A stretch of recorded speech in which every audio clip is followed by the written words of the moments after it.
Well, well, well, look who finally decided to come back to Universal Studios Hollywood. Well, well, look who came crawling back. Been a couple weeks. Everything looks a little foreign to me, but I think after a couple minutes I'll be able to gather my bearings and figure everything out. In the meantime, while I'm doing all of that, while I'm trying to reconfigure my limbic system, is that the right word? No, not this time. Let's head around the studios and take a look at some updates.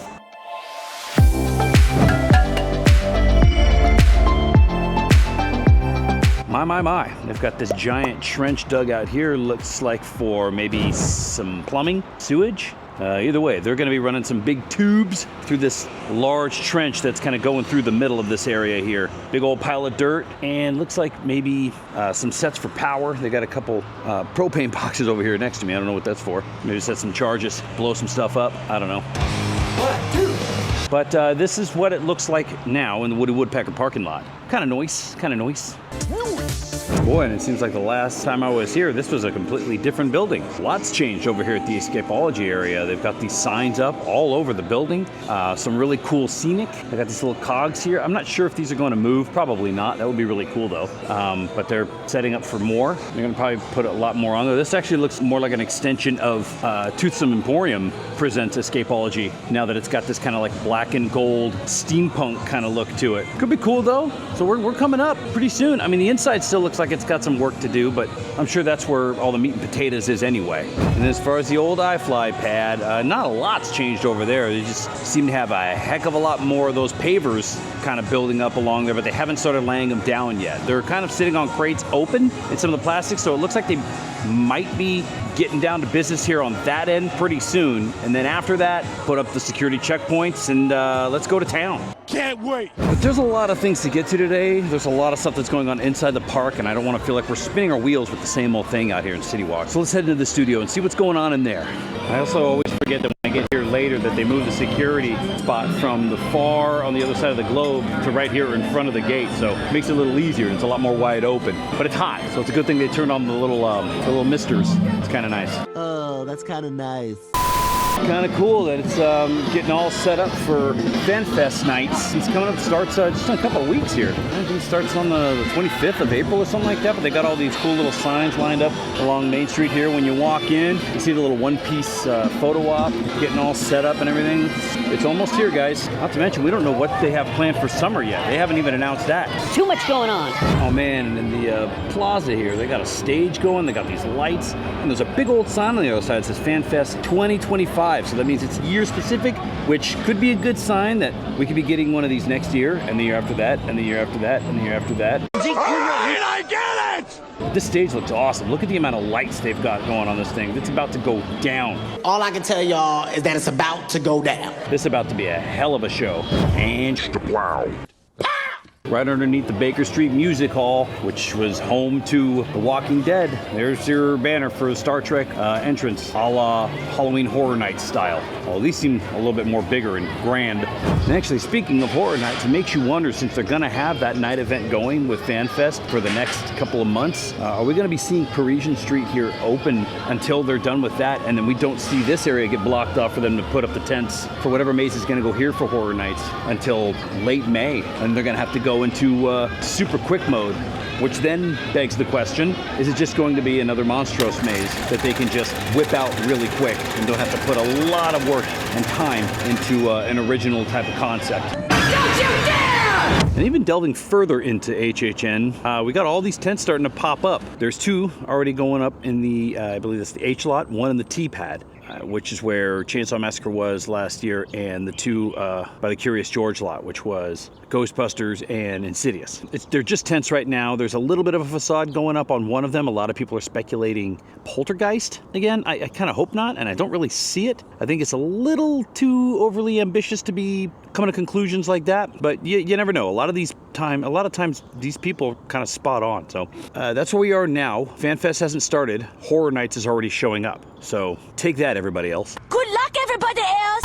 And will you look at that? Somebody got the memo that it's hot out here. This is a good, a nice sight for sore eyes. And all these kids in here playing. Look, see, Universal Hollywood's got a water park too. And ladies and gentlemen. Ladies and gentlemen. If you haven't heard by now, then you've probably been living under a rock. But Fast and Furious Hollywood Drift finally has a complete track.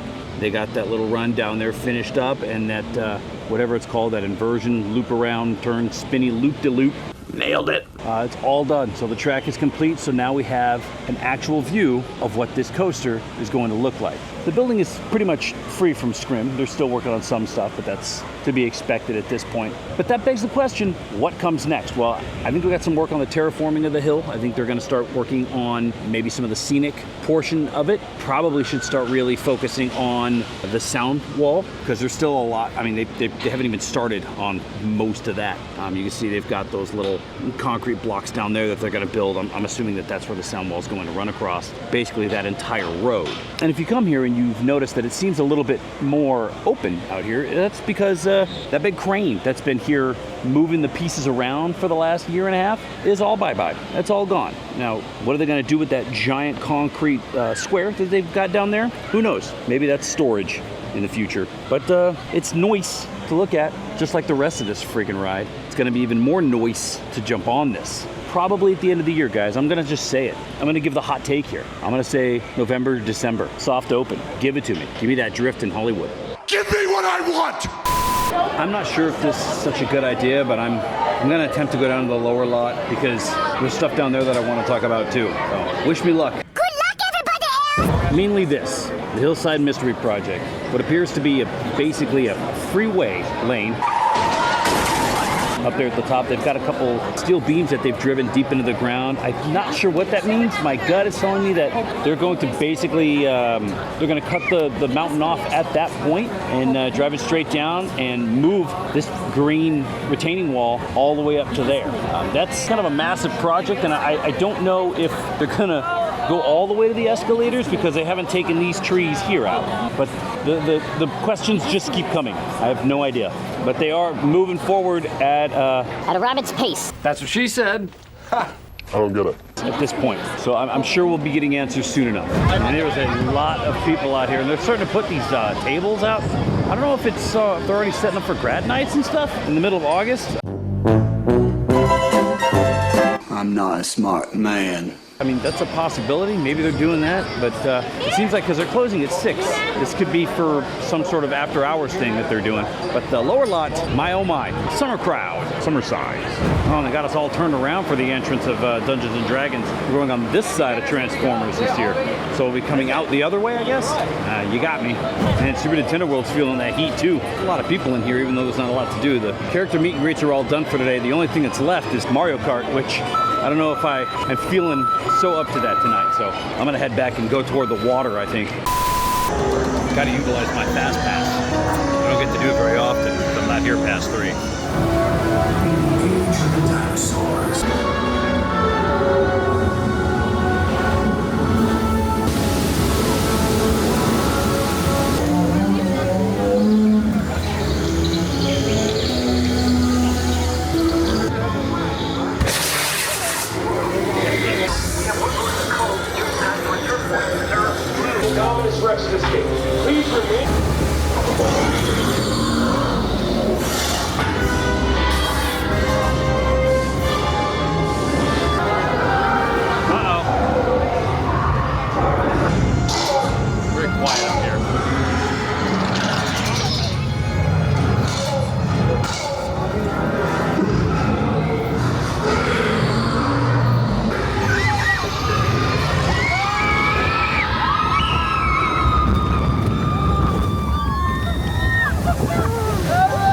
Whether it's hot outside or it's cold outside, Jurassic World is always A good choice. And it looks like we're getting set for the bar that's going to be going up over the Jurassic World Outfitters, which is modeled after Dungeons and Dragons. So you got your D&D bar here, the First Roll Tavern. I can dig it. I dig it. But enough of all that down here. It's time to go back up to the top. Where Springfield is kind of hopping right now, isn't it? I'll never understand it. This place is a friggin' hot box. I gotta get out of here. Find somewhere cooler to hang. And obviously we already knew what Back to the Future was, but there's the banner in case you didn't know. This place always gets me every time. I see the snow on the rooftops and I think it's cooler here, but no, it's not. While I was here, it got me thinking that everybody's like clamoring for an expansion of the Harry Potter land, and they're wanting to move down to where Fast and Furious used to be on the studio tour, but look at all this extra land they've got in this Harry Potter ride extended queue. Look at all those chickens. Why can't we just put something else here? That, detective, is the right question. Man, as soon as I get in here, I'm immediately reminded about why I skip this part of the park whenever I come now. There's a lot of people here, even though the park's about to close. People are trying to get their last loops through Hogsmeade before they gotta go home. No, but it also reminded me while I was here that you kind of get caught up in all the things that are happening with Universal in general, with Epic Universe coming, FanFest nights coming up. You forget that we're in the midst of Butterbeer Fest, or whatever they want to call it. And I think that goes all the way until the end of May, if I'm not mistaken. So Come get that butterbeer on, man. I think trying to get out of here at park close might have been a bad choice. I haven't seen it this crowded over here since Horror Nights last year. Oh, we got to do what we got to do, right? Let's go. They're really holding the line with this Saturday Night Live merch that they still have in the Universal store on the City Walk. I figured that would have been FanFest stuff by now, but I was wrong again. No. He's got a point. Same thing goes for this Wicked store. It's holding strong, baby. Holding strong. So as I walk back to the car, I have to wrap everything around my head, wondering if I'd forgotten anything. And I think I got everything. I hope I got everything. So with that, I'm gonna call it a day. Till we see you back up on the mountain, here at the studios, or out at the farm, we will catch you all on that flippity flop.